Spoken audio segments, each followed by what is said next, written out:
Hello everyone, welcome back to another Raiders video. In this video, I'll be giving my game recap of the Raiders Colts game, so let's get into it. So a really embarrassing loss that really just means the end of our season because, it proves that we're not really a team even ready to win any game, really.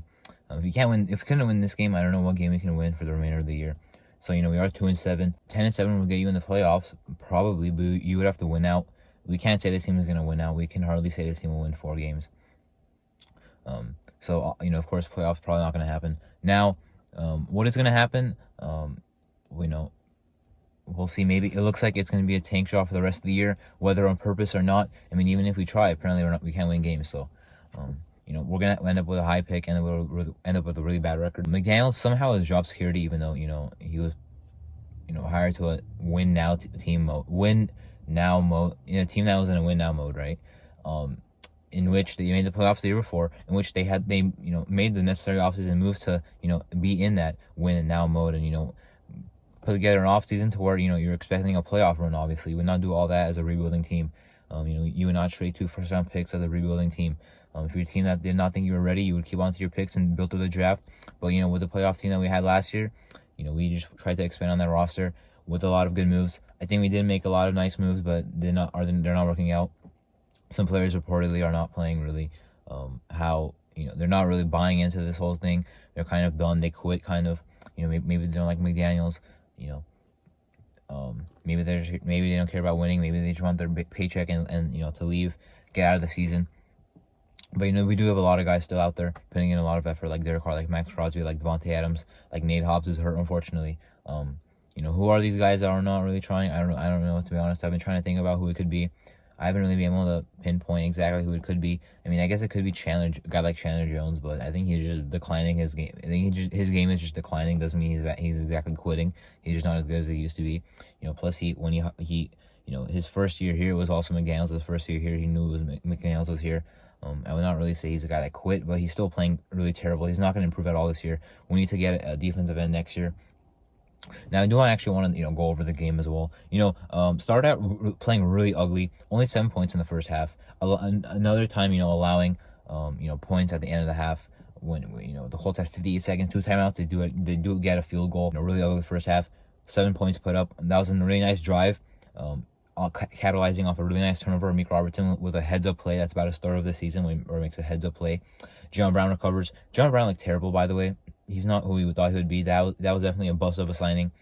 Thankfully we didn't have to we didn't pay him much, but we're relying on him a lot when the season started, and now have to do it again. We shied away from him because he was bad, so we made him a healthy scratch. But with all the stuff at linebacker happening, we had to play him and rely on him again, and he's bad. He won't improve either in coverage or tackling or whatever. Run defense, he doesn't really do much, but he did make a nice heads-up play to get the fumble recovery, and Meek Robinson punching it out. Offense, fine, waking up in the first half, getting a touchdown to end the first half. So I did like, at least seeing the offense have a nice, showing going into the half. Of course, defensively, not a good half, giving up that field goal with 58 seconds left. Is when the Colts got the ball. Started the second half. Jonathan Taylor, I will say, he did not I know he had 147 yards, I believe, but a lot of it was on a 66-yard run. I'm not saying we shut him down, but he honestly did not beat us as hard as I thought he would.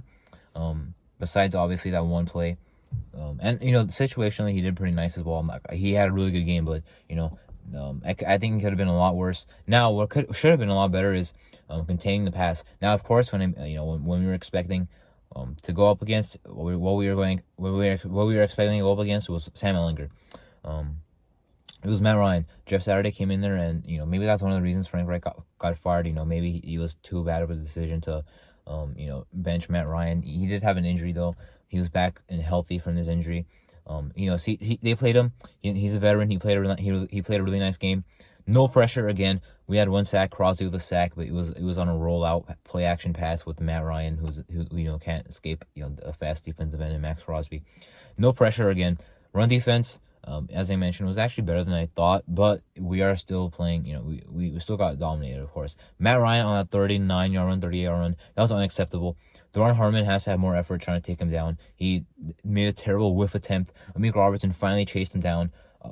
Could have chased him down earlier. I feel like Matt Ryan's not that fast. Similarly, there was a play, Sam Webb forced a fumble, amazing play. Darian Butler, I'm not gonna get mad at him. He's a UDFA playing, I believe, his first career game. No, not his first career game. Probably his first time stepping on the field for defense during the regular season though.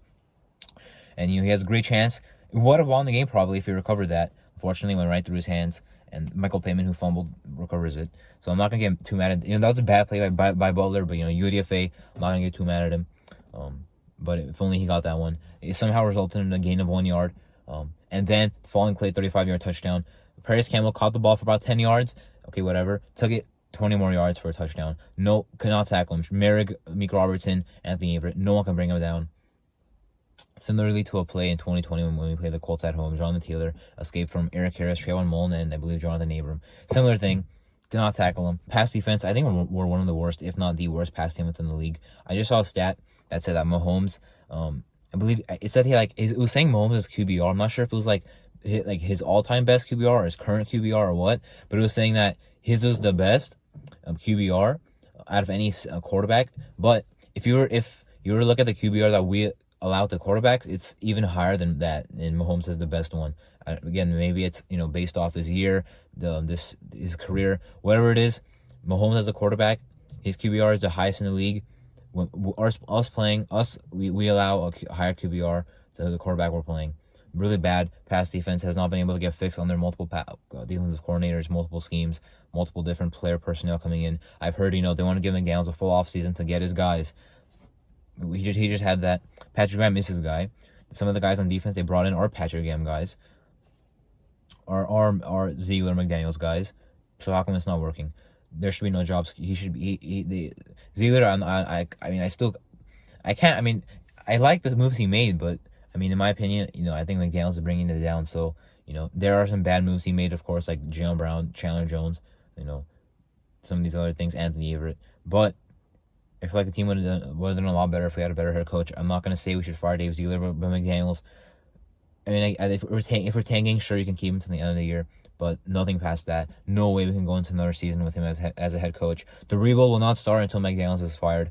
So if we have to waste a year, that sucks. If you have no McDaniels and a new head coach next year and we win 5 games, whatever, the rebuild started. If we have McDaniels next year and win 4 games, there's a huge difference that the rebuild has not started because McDaniels is your coach. I guarantee you that the Raiders will never improve under Josh McDaniels as head coach. He's not a head coach in the league, not a good one. Cannot be a head coach ever again after this. He will not be after he eventually get fired. He's not going to turn it around. So even if he's given 2023, they'll fire him after 2023. He's not going to improve. The team's not going to improve under Josh McDaniels. He won't all of a sudden become a good head coach. Anyway, the second half kind of became like a back and forth shootout.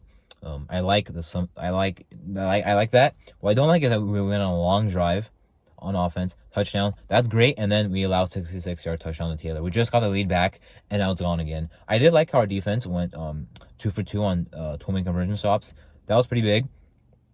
If they got those 2-point conversions on our offense, we're gonna have the chance to win the game at the end.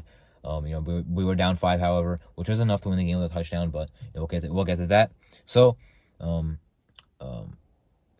our offense did kind of pick it up in the second half, which is good to see. But our defense got exposed, the whole game.